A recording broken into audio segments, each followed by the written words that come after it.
রোজ রোজ একঘেয়ে পটলের তরকারি আর ডাল খেতে খেতে বোর হয়ে গেছেন। তাহলে আজকের এই রেসিপিটি একদম আপনার জন্য।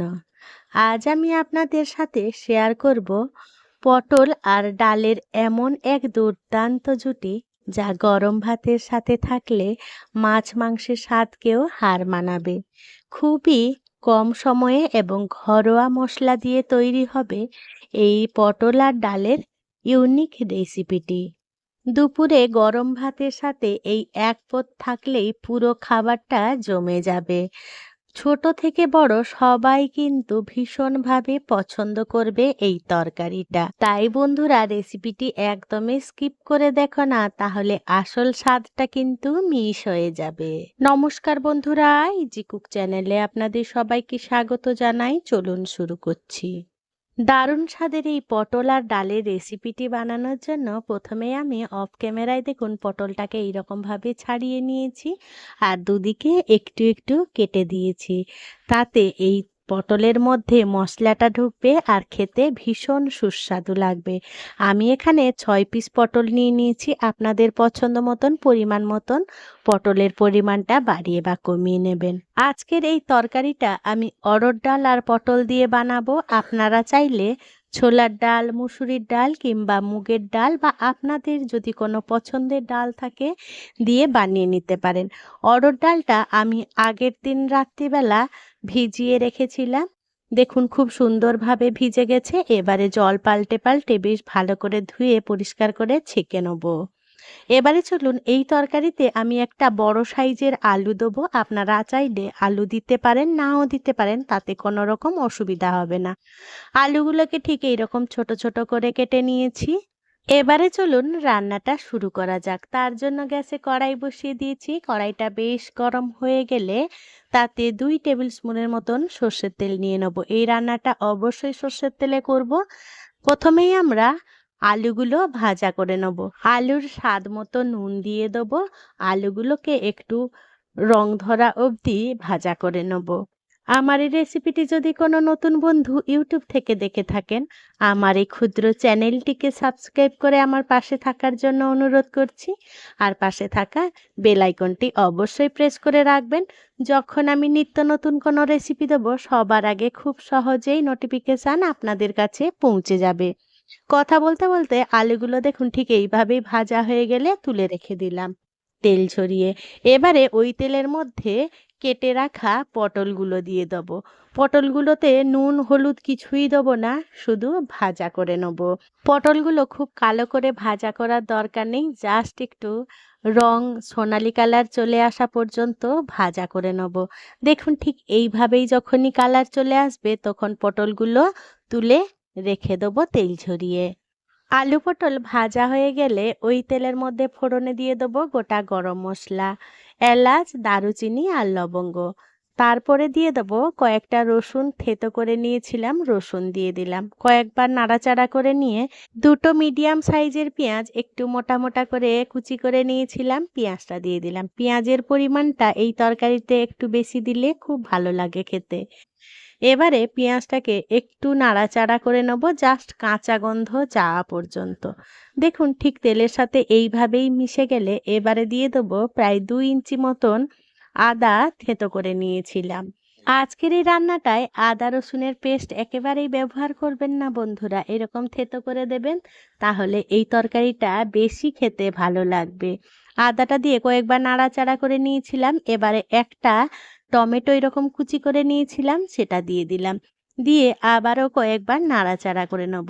এই তরকারিতে বেশি মশলা ভাজার কোনো দরকার নেই। আদা রসুন পেঁয়াজ টমেটো একটু কাঁচা কাঁচা থাকলে বেশি ভালো লাগবে খেতে। এবারে তরকারির স্বাদ মতো নুন দিয়ে দিলাম, পরিমাণ মতন হলুদ গুঁড়ো দিয়ে দিলাম, আর দিয়ে দেবো 1 চামচ মতন কাশ্মীরি লাল লঙ্কা গুঁড়ো।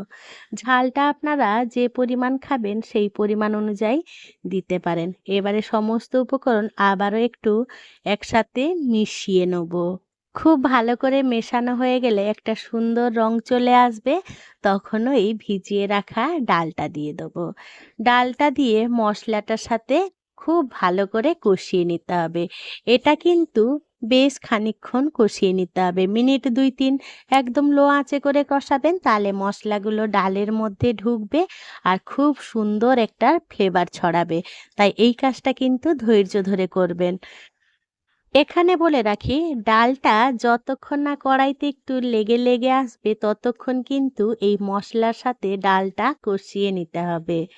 ডালটা নিজে থেকে এই মশলার গা থেকে যে জলটা বেরোয় সেটা নিজের থেকে টানবে, তাতে এই তরকারিটা খেতে ভীষণই ভালো লাগবে। আর ডালের একটা কাঁচা গন্ধ থাকে সেটাও চলে যাবে।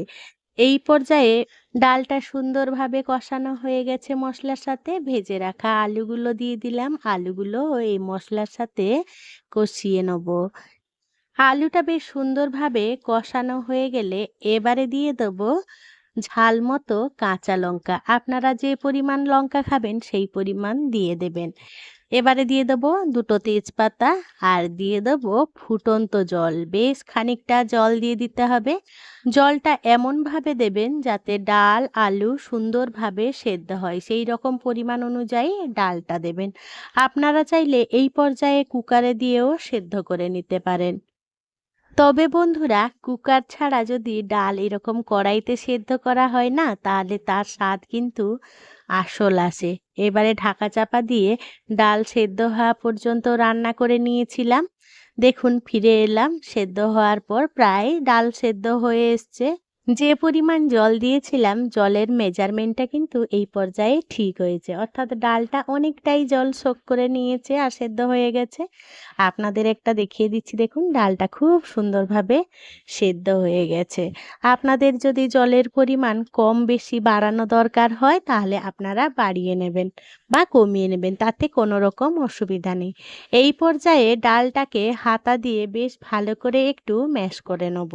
এই অড়হর ডাল বা তুর ডালের উচ্চ প্রোটিন, ফাইবার এবং প্রয়োজনীয় পুষ্টিগুণে অর্থাৎ আয়রন, ক্যালসিয়াম, ম্যাগনেসিয়াম, পটাশিয়াম সমৃদ্ধ একটি অত্যন্ত স্বাস্থ্যকর ডাল, যেটা হজম শক্তি বৃদ্ধি ও ওজন নিয়ন্ত্রণ, কোলেস্টেরল কমাতে এবং হার্টের স্বাস্থ্য ভালো রাখতে, ডায়াবেটিস নিয়ন্ত্রণেও দারুণ কার্যকারিতা আছে।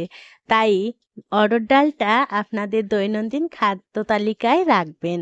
ডালটা বেশ সুন্দর করে হাতা দেওয়া হয়ে গেলে এবারে ভেজে রাখা পটলগুলো দিয়ে দেবো আর সমস্ত উপকরণের সাথে বেশ ভালো করে মিশিয়ে নেব আর ঢাকা চাপা দিয়ে আরও ২ থেকে ৩ মিনিট মতন রান্না করে নেব। এতে পটলটা যেমন সুন্দরভাবে সেদ্ধ হবে আর ডাল ও আলু খুব সুন্দরভাবে রান্না হবে। তাই এই স্টেপটা অবশ্যই করবেন। এবারে তরকারির স্বাদ মতো সামান্য একটু চিনি দিয়ে দেবো। এবারে চলুন তরকারিটা আরও টেস্টি করার জন্য গ্যাসে একটা তড়কা প্যান বসিয়ে দিয়েছি, তাতে ১ চামচ মতন ঘি নিয়ে নেব। ঘিটা মেল্ট করে নেব প্রথমে আর ফোড়নে দিয়ে দেবো হিং, শুকনো লঙ্কা আর ১/২ চামচ মতন গোটা জিরে। এই ফোড়ন থেকে যখন একটা সুন্দর মিষ্টি গন্ধ বেরোবে তখন আমরা এই ফোড়নটা এই ডালের উপরে দিয়ে দেবো। এতে ডালটা দ্বিগুণ স্বাদ বেড়ে যাবে। এটা অবশ্যই করবেন। এই তড়কাটা দিয়ে বেশিক্ষণ কিন্তু রান্না করব না, জাস্ট মিনিট খানেক খুব সুন্দরভাবে নাড়াচাড়া করে মিশিয়ে নেব আর ডালটা একবার টকবক করে ফোটা পর্যন্ত রান্না করে নেব। বন্ধুরা, আপনাদের কাছে অনুরোধ রইল, পটল আর ডালের এই রেসিপিটি একবার বানাবেন এই পটল থাকতে থাকতে, দেখবেন এর স্বাদ যে কি! আপনি যদি না বানান তাহলে একেবারেই মিস করে যাবেন পটলের এই দুর্দান্ত স্বাদের রেসিপিটি। আর যাকে করে খাওয়াবেন সে কিন্তু আপনার কাছে এই রেসিপিটি জানতে চাইবে আর পরিবারের সবাই কিন্তু বারবার আবদার করবে এইটা বানানোর জন্য, কারণ এটা ভাত আর রুটির সাথে দুর্দান্ত লাগবে খেতে। আর বন্ধুরা, আমার এই রেসিপিটি দেখে যদি আপনারা একবার বানান তাহলে অবশ্যই খেয়ে জানিয়ে যাবেন আপনাদের আজকের এই রেসিপিটি কেমন লাগলো। দেখুন আমি তুলে দেখাচ্ছি কতটা সুন্দর আর লোভনীয় হয়েছে। আজকে এই পটল দিয়ে ডালের রেসিপিটি আপনাদের যদি কোনো অংশে একটুও ভালো লেগে থাকে তাহলে ছোট্ট একটা লাইক করে দেবেন। আপনাদের এই ছোট্ট ছোট্ট লাইক আমাকে অনেক ইন্সপায়ার করে নিত্য নতুন রেসিপি বানানোর জন্য। আর যদি খুব বেশি ভালো লেগে থাকে বন্ধু বান্ধব কিংবা প্রিয়জনদের সাথে শেয়ার করে তাদেরও দেখার সুযোগ করে দেবেন। বন্ধুরা, আমার সাথে থেকে পাশে থেকে এতক্ষণ আমার এই পটল আর ডালের রেসিপিটি দেখার জন্য আপনাদের সকলকে জানাই অসংখ্য অসংখ্য ধন্যবাদ। আপনারা ভালো থাকবেন, সুস্থ থাকবেন। দেখা হবে পরের কোনো নিত্য নতুন রেসিপিতে।